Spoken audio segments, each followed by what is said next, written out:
Erectile dysfunction affects an estimated 18 million men in the U.S. alone. Dr. Elmer Pineda of Pomona Valley Hospital Medical Center gives us the definition of erectile dysfunction and the variety of treatments available.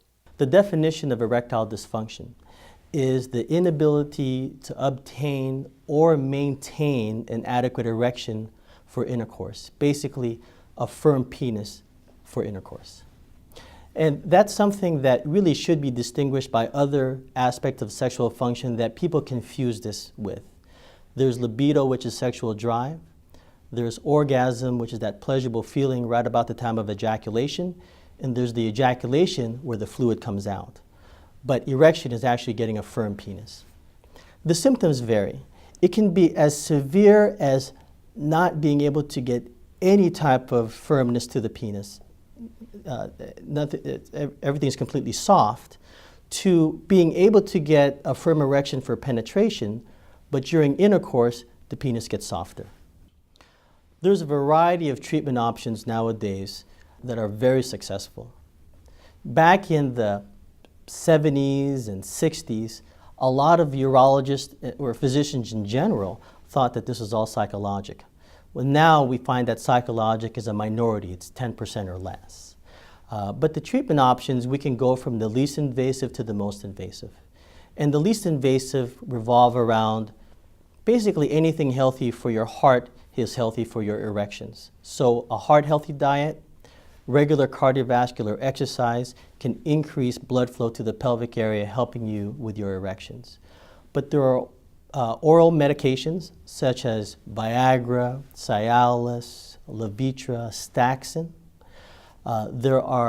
There's something called the vacuum erection device, which is not a medicine or a surgery, but it's a cylinder placed over the penis that creates a vacuum for an erection.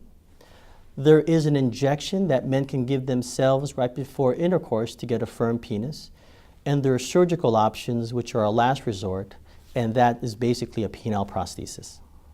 Testosterone levels can have an impact on your erections. If your testosterone level is low, especially with a low libido, and you have erectile dysfunction, supplemental testosterone, when given safely, can actually enhance your erections. But that being said, not everybody with erectile dysfunction has low testosterone.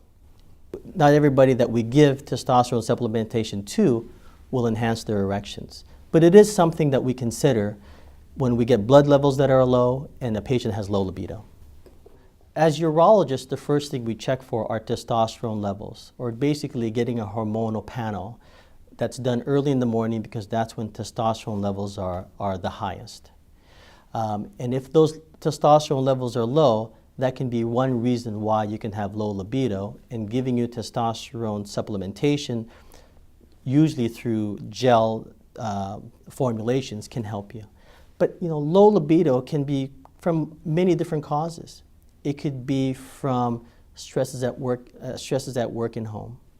It could be from thyroid disorders. It can be from other medical problems such as diabetes mellitus. And so it's not as simple as having low testosterone. You really have to look at your psychosocial makeup, psychosocial factors, and other medical problems. We're very successful in treating erectile dysfunction, especially with development of these oral medicines from the mid to late 1990s.